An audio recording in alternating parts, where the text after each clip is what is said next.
शिवम ने सच में अतीत के दिनों में अपने गुरु से गहनों और जेड के बारे में बहुत सी बातें सीखी थी। दृष्टि ने रुचि के साथ कहा, मुझे इसके बारे में बाद में आराम से बताना। खाने के बाद दृष्टि अपने कमरे में लौटी और अपने कबर्ड में से ज्वेलरी डिजाइन के ड्राफ्ट्स के कुछ स्क्रॉल्स निकाले और जाने से पहले शिवम को बोलती हुई गई, शिवम, कुछ देर के लिए मेरे कमरे में आओगे प्लीज? अखिल और सिमी ने हैरत में एक दूसरे की तरफ देखा। वैसे तो शिवम और दृष्टि की शादी को 2 साल हो चुके थे। शिवम ने एक गहरी सांस ली और फिर एक दबी सी मुस्कान लिए दृष्टि के कमरे में दाखिल हुआ और अंदर आते ही उसने देखा कि पूरा कमरा कई शानदार सजावटों से भरा हुआ था। ये है वो ड्राफ्ट जिन्हें मैंने पहले डिजाइन किया था। चलो, मैं तुम्हारा एक छोटा सा टेस्ट लेती हूँ। इन सब पर एक नजर मारो, इन्हें गौर से देखो और मुझे इनके बारे में अपनी राय बताओ, दृष्टि ने कहा और डेस्क पर दस्तावेजों को रखते हुए चमकती हुई आंखों से शिवम की तरफ देखा। मुझे देखने दो। शिवम ने डेस्क पर रखे दस्तावेजों को उठाया और उन्हें ध्यान से देखने लगा। ओके, तो इस पेंडेंट की बात करें तो इसकी डिजाइन एक विशेष शैली पर बहुत जोर देती है जो हार्ट ऑफ द सी की नकल करता है। सही है ना? शिवम ने मुस्कुराते हुए पूछा। इस जेड पेंडेंट का डिजाइन सुबह के सूरज से प्रकाशित एक देवदार के पेड़ का प्रतीक है।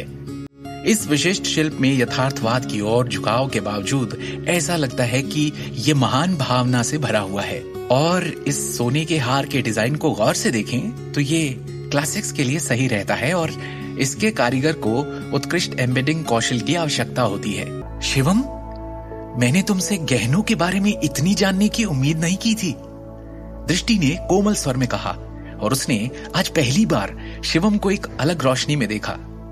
शिवम बस मुस्कुरा दिया और उसने कुछ और नहीं कहा। दृष्टि ने गंभीरता से कहा, वास्तव में मेरे पास एक ऐसा डिजाइन था जिससे मैं पहले बहुत संतुष्ट थी, लेकिन हमेशा बस सोचती रह गई और मुझे इसे बनाने का अवसर कभी नहीं मिला।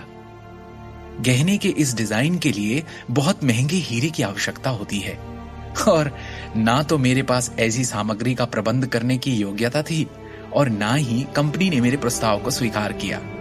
ये एक ऐसा डिजाइन है जिस पर मुझे सबसे अधिक गर्व है, हालांकि मुझे अभी तक इसके लिए एक अच्छे नाम के बारे में सोचना है, दृष्टि ने कहा और वो ड्राफ्ट शिवम को सौंप दिया।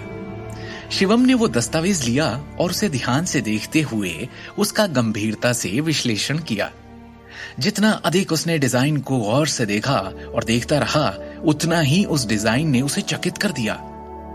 उस ड्राफ्ट का विश्लेषण करने के बाद उसके लिए यह स्पष्ट था कि दृष्टि के पास गहनों के डिजाइन में असाधारण प्रतिभा थी। सच कहूं तो मुझे लगता है कि तुम इसके डिजाइन में एक चाप और उससे भी अधिक बारीक नक्काशी जोड़ सकती हो। सामग्री के संदर्भ में हमारे पास अभी भी उच्च अंत रंगीन हीरे का उपयोग करने के अलावा कोई विकल्प नहीं है। इसके अलावा हमें सामग्री की आवश्यकता होगी, आकार में बड़ी होनी चाहिए, शिवम ने सुझाव दिया। मैं जानती हूं, लेकिन क्या इसे बनाना बहुत महंगा नहीं होगा? इसकी लागत के अलावा इसका उत्पादन करना भी बेहद मुश्किल होगा, दृष्टि ने झिझकते हुए कहा। मुझे लगता है सब आराम से हो जाना चाहिए, शिवम ने उसे आश्वस्त किया। तुम्हें बस अपने आप में और अधिक आत्मविश्वास रखने की आवश्यकता है। इसे दुनिया के सर्वश्रेष्ठ गहनों के रूप में सोचने का प्रयास करो। दृष्टि ने शिवम को अपनी चमचमाती आंखों से देखते हुए ध्यान से सुना। दोनों ने आधे घंटे तक उत्साह से बातें की। अंत में गहनों के अंतिम डिजाइन को अंतिम रूप दिया गया। दृष्टि ने डिजाइन के ढांचे को देखते हुए एक संतुष्ट अभिव्यक्ति प्रकट की। ये तो बहुत अच्छा है शिवम, गहनों के डिजाइन के लिए तुम्हारी समझ और जानकारी बहुत ही उम्दा है, दृष्टि ने शिवम की प्रशंसा की। मैंने फैसला कर लिया है, मैं इस डिजाइन को एक कदम के रूप में इस्तेमाल करूंगी और अध्यक्ष विक्रम टोकस को इसका प्रस्ताव दूंगी। लेकिन हम इसे नाम क्या देंगे? दृष्टि ने थपथपाया और कुछ देर सोचा। शिवम ने भी कुछ देर सोचा और सुझाव दिया, विश्व के राजा। दुनिया का राजा? दृष्टि ने पूछा। दुनिया का राजा, दृष्टि ने उत्साह से कहा। मैं यही नाम रखूंगी, विश्व के राजा। ये हैं। और इस तरह दृष्टि ने पेंडेंट के नाम पर फैसला किया है। आगे की कहानी जानने के लिए देखिए अगला एपिसोड सिर्फ पॉकेट एफएम के यूट्यूब चैनल पर और शिवम द हिडन वॉरियर के सारे एपिसोड्स को सुनने के लिए डिस्क्रिप्शन में दी लिंक से डाउनलोड करें पॉकेट एफएम ऐप।